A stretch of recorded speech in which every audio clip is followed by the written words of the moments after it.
Hi, I'm Merrick D'Amato, And from the depths of nothing, it is me, Matt. and welcome back to Mindbreakers. Biddle-doo, biddle-doo, biddle-doo. I was about to say we have an interesting one for you today, but that would be a bald-faced lie. You remember a few episodes ago we watched a really quite good H.P. Lovecraft adaptation called The Curse. I'm assuming this is leading into a sequel of some kind of The Curse. Allegedly, we're watching The Curse 2, The Bite from 1989. Allegedly. It's got a whopping 4.9 out of 10. Okay. And after being bitten by a radioactive snake, a young man begins to spawn snake-like creatures with vicious, murderous nature. What? It's Italian, Oh boy, here we go. but remember how the last Curse had an Italian working on it, but that was Lucio Fulci, one of the best Italian horror directors alongside Argento. Let me guess.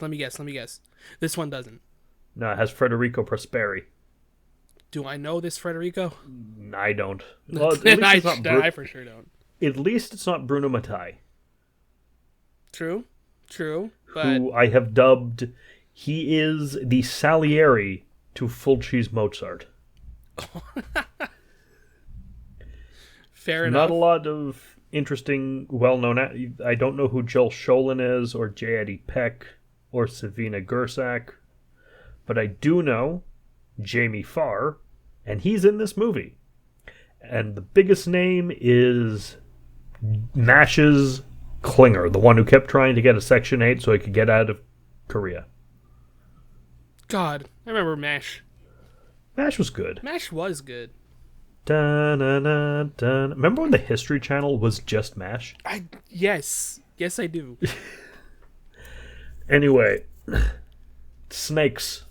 Snacks. Let's watch it. All right. There are a few things more lethal, more repelling, more terrifying. It can live anywhere. I ain't a human being for about 100 miles. It can strike when you least expect. Something weird going on around here. I can feel it. What the hell is this in the road? Son of a bitch! I just ran over about 100 snakes back down the road here. It will always be man's darkest fear. Where are they going? Straight to hell. Where they belong. The bite. If he got bitten by a crotolina, this antidote will take care of it. Tell me about y'all. What happened to it? It's a snake bite, all right? That's it. It's a snake bite. It's been inside this goddamn car. Stop it! God damn it, stop this goddamn car! This snake is the snake I think it is. I gave him the wrong antidote. All you had to do was show me your arm.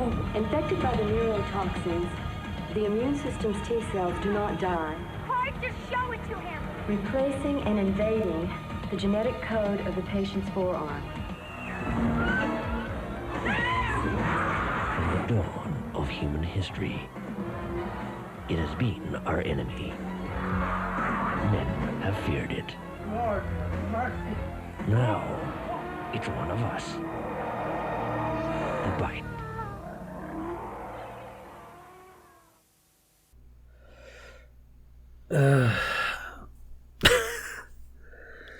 Okay. This had nothing to do with The Curse, but I kind of was expecting that. I mean, yeah, it's a sequel to a movie that you've already seen. You said was good, so I just naturally assumed it wasn't going to be as good as the other one. It's. I don't think it's even a sequel. I don't either. I think they made a movie about radioactive snakes and labeled it after a movie that I didn't think did well enough to have faux sequels made of it, but here we are. So as someone, I just want to say, who is kind of not afraid of snakes, but like I know the dangers of snakes, and I would be terrified if I came against one in the wild. You would think a movie that is filled with snakes would terrify me. The problem is, I saw like 2 snakes in this entire fucking movie. So The rest were There were other snakes, but they did not look like real snakes. Yeah. So we sucked. This was not a good film. We start with people in radiation suits picking up snakes with those grabby sticks from the dollar store. That's what they are, yeah. And then some people are driving through the desert. Get used to that. These are Lisa Snipes and Clark Newman. I'm gonna be real. I don't even remember the guy's name, and I just watched this movie. I'm looking at the IMDb page. I don't blame you, because like That's how I know what their names these are. two are so well, I don't want to say they're uninteresting, but like they don't. There are two interesting characters. One is played by Jimmy Farr, and the other is on screen for like 2 minutes. Yeah. They're driving along. They're listening to plot exposition radio about some kind of nuclear spill or testing or some such. My favorite movie trope.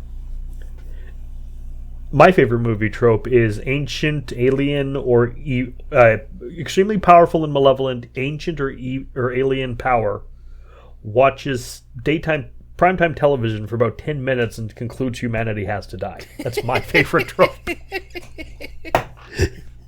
Fair.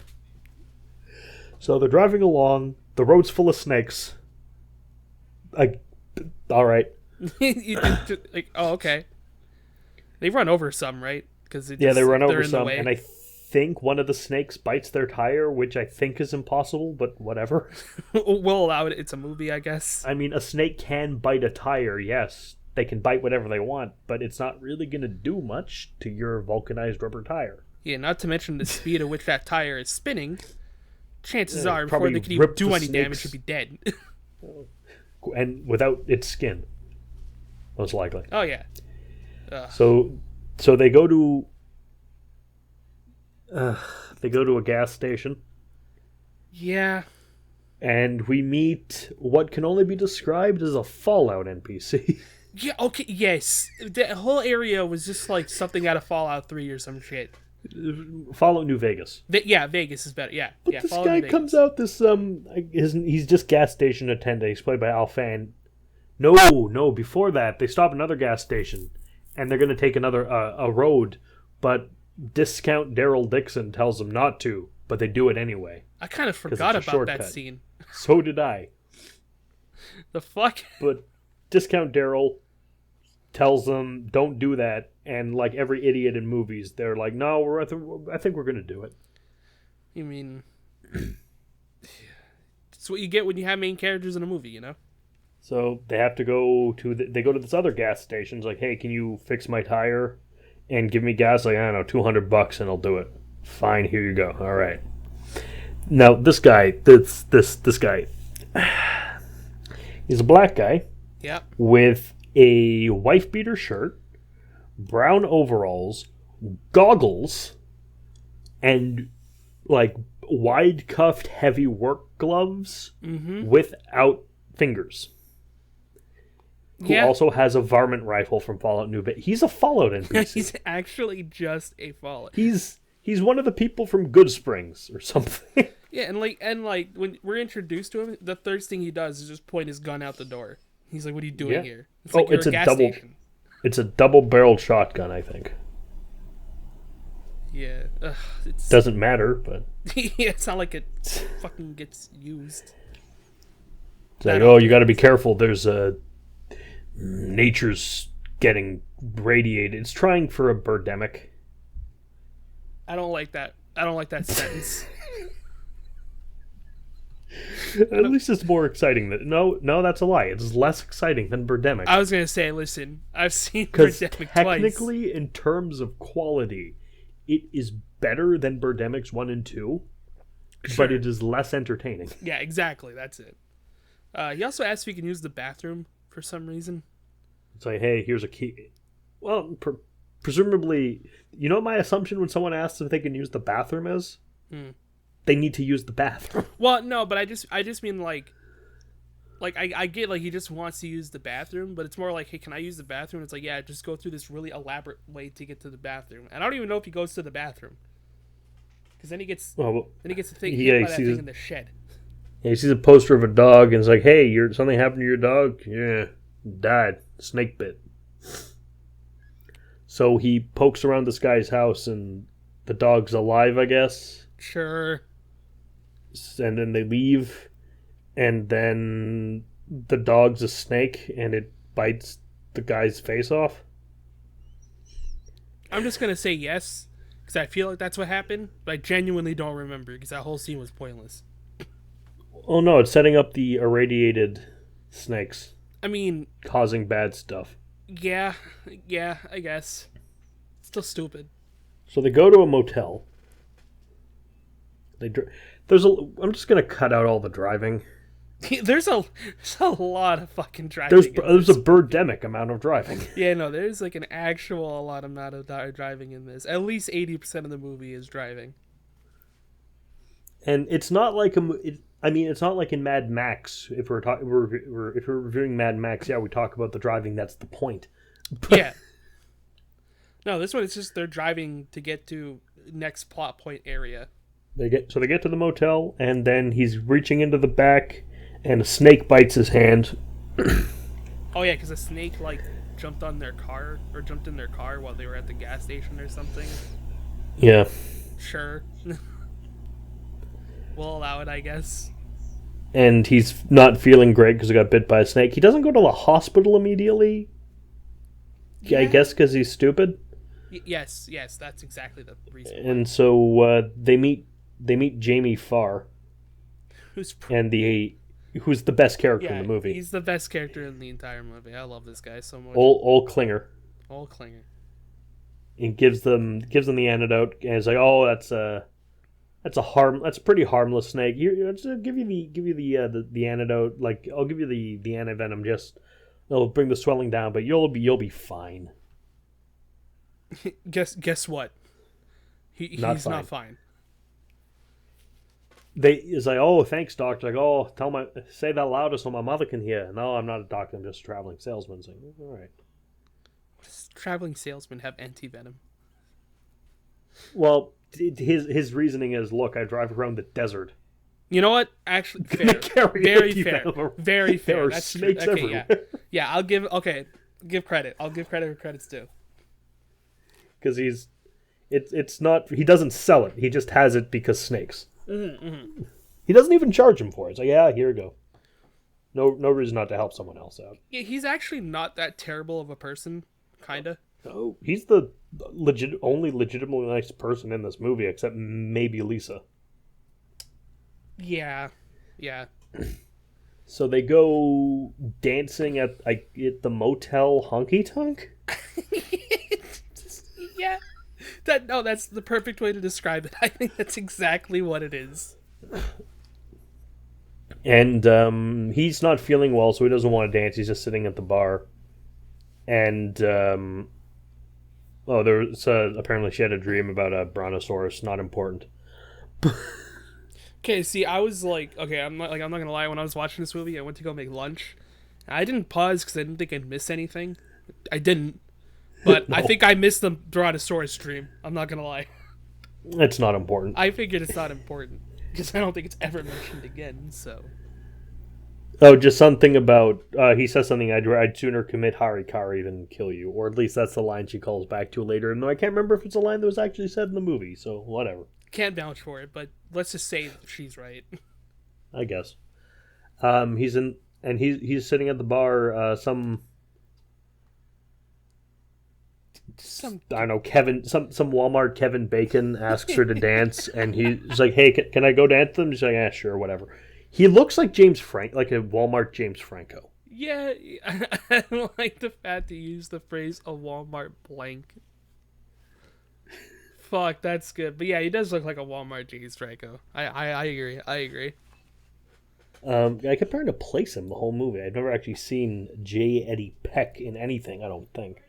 Let's look him up. I don't know either. The music is awful. It's whatever country music they could license, which isn't a lot. No, do it later.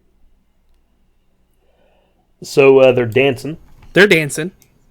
And then I've already forgotten the main character's name.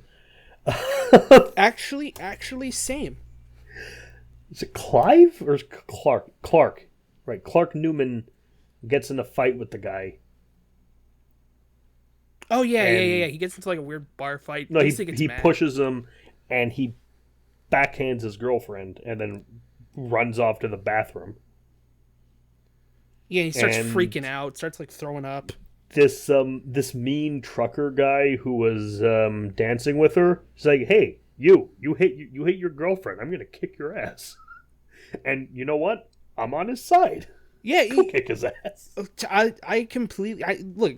He backhanded his girlfriend. All right, dude should For get doing something he verbally okayed. Yeah, it's not like he just was dancing with her because he wanted to. The dude said, "Yeah, it's fine." Though, okay, backpedal. Yet, spousal abuse is bad under any circumstances. Oh yeah, of course. Or it's not technically spousal, but don't abuse. It's bad. Yeah, don't abuse. No excuse. Which is why when this guy is like, "You should get your ass kicked for hitting your girl," we're kind of on his side. So, is this when he bites him with his random snake hand? I know he goes in to like beat him up, and then the guy falls. No, he breaks his hand, I think. Yeah. And then I think I don't remember when the transformation starts to happen. Also, why is him getting a snake hand making him an asshole? I don't know. Venom? I don't know. Fuck. This movie's wonky. And yeah, you're hearing that right. Snake hand. It's got a hand. Yeah, he turns into True Ogre from Deccan. So they're in the next scene. They're in the hotel and she's leaving him. Yes, good, yeah. Smart decision. Actually, one of the smartest decisions in the movie. 100% on your side there. And they're leaving, so he can drop her off at the train station, and then they find out. Oh wait, the snake. Jamie Farr finds out that the snake that bit Clark is not the harmless garden snake, but the Bushmaster. What a great name! That's a real snake. Oh, I know it is. It's still a great name. It's also the villain of season 2 of Luke Cage. Yeah, Bushmaster. First season had Diamondback. Forgot about that. Yeah, because they're trying to bring in like the weird snake cult from Marvel. Yeah, I remember. Interestingly enough, the leader of which, King Cobra, got his powers because he was bitten by a radioactive snake. And it all comes full circle. But that was more Spider-Man than anything else. True. But yeah, so the traveling salesman man. So he calls up his trucker army. Yeah, because apparently he's got one to look for him because apparently he can get sued for this. Yeah, I didn't get that part. Unlicensed distribution of medication. Which I mean, I disagree with it being that stringent because, like, let's say you're at work, and then someone has a headache, and you're like, "Here, have one of my aspirins." Yeah, like, it's not really a crime. It's not like it's a narcotic or a prescription drug. I don't get it. Yeah, I don't know. Where I used to work, we had this weird thing where I had a major headache once, and I asked one of the guys working there, I'm like, "Yo, do you have any like Advil or Tylenol or aspirin?" And he's like, "Oh, I do, but I can't physically give you one, so just take it off my desk." I'm like, "What? Why?" One of the places I used to work, we had this bottle of aspirin by the cash register. The thing is, no one actually knew where it came from, so no one was brave enough to take it. That's good. It was, like, we moved shop to this shop, and it was just there, and no one knew where it came from. So we were too afraid to take it, but we were also too afraid to throw it away. Because like, what if that guy comes back? What if he wants his aspirin? Oh, fuck. That sounds like a more interesting story than whatever the fuck happened in this film. So they're looking for him. He's running. They get stopped by the cops who want to see his hand, but he says no. Rightfully so, I guess. Or like, because the cops stop him and they're being decent, and then he starts getting all cagey and suspicious. So they act like he's getting cagey and suspicious, which, like, every situation Clark Kent finds himself in after getting his hand bitten by a snake, he is in the wrong. just a little bit. Also, how does he say permit again? He says it really dumb. Permit. Yeah, permit. It has a permit for the handgun for the rifle he owns. I got a permit. Yeah, well, you don't have a Not permit my for... county. Yeah, not okay. in my He's county. only doing that because he was getting cagey about the hand. Right. I don't know. It's just permit. Like, okay, sir. But yeah, they take away his toys. I see one. I looked up Al Fan. He's the gas station attendant. I see 2 pictures is him in shadow in a car, and a picture from a pup named Scooby Doo. Like the cartoon?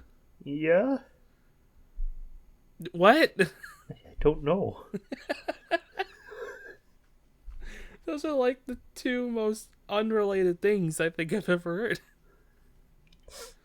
What the fuck?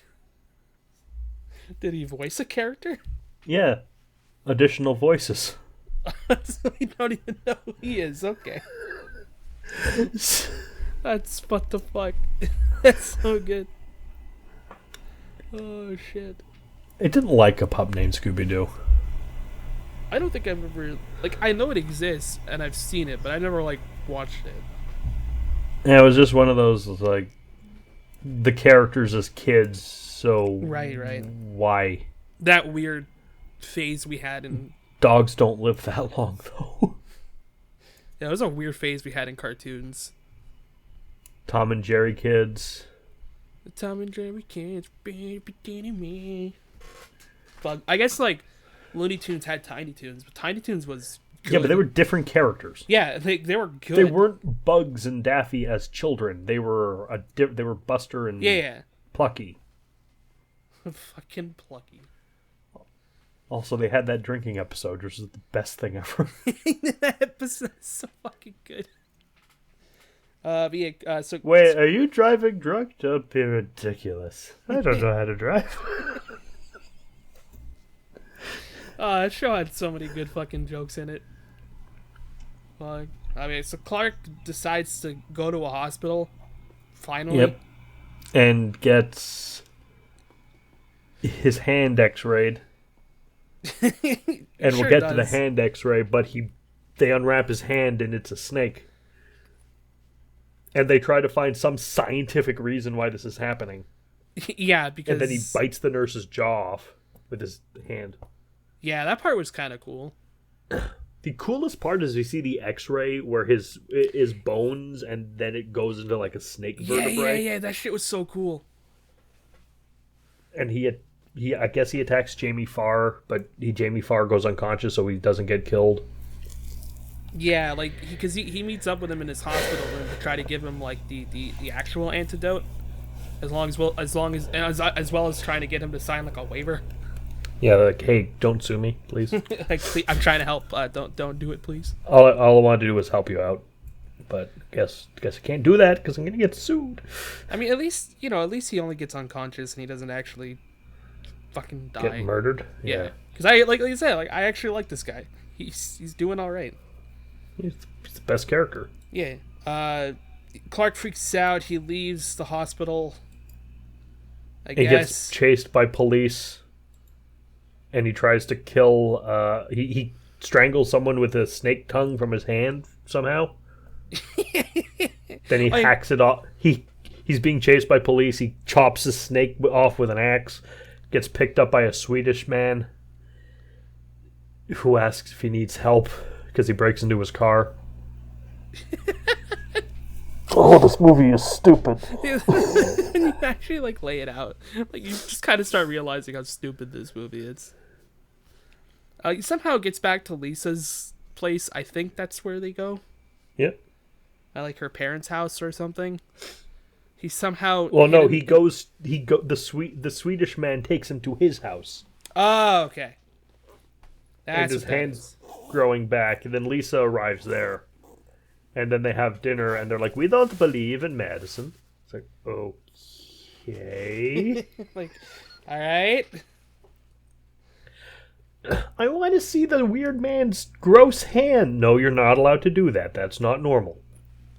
And then the mom's reading her a bedtime story, which is, of course, the serpent in the Garden of Eden, because thematic! Oh, we're being smart. Oh, this is when he his hand turns into a snake. He throws the mom down some stairs with his snake. He shoots out the tongue very long and strangles the Swedish man, and then flees. Yeah. This is a very hard to follow film, I realize. You don't realize until you try to lay the plot of it out how little sense this film makes. Yeah, like Lisa, I think she she basically just tries to get away in the car. He jumps on top of it. Yep. Shenanigans happen. Jerry's All with the police. He's crawling through a culvert pipe after her, and then he vomits out snakes that chase her, and then I guess his head rips open and he's a big snake. That effect was so fucking cool, by the way. And then they shoot the snake and the movie's over. Yeah.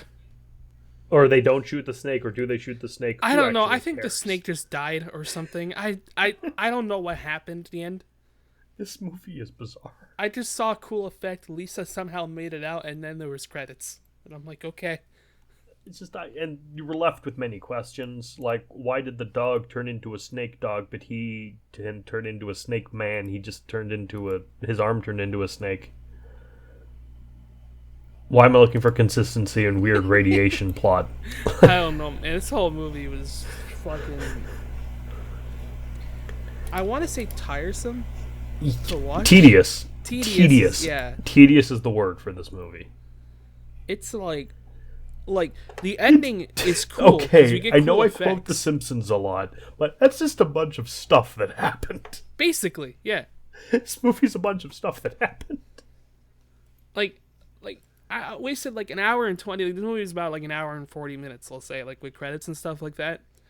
An hour and 30.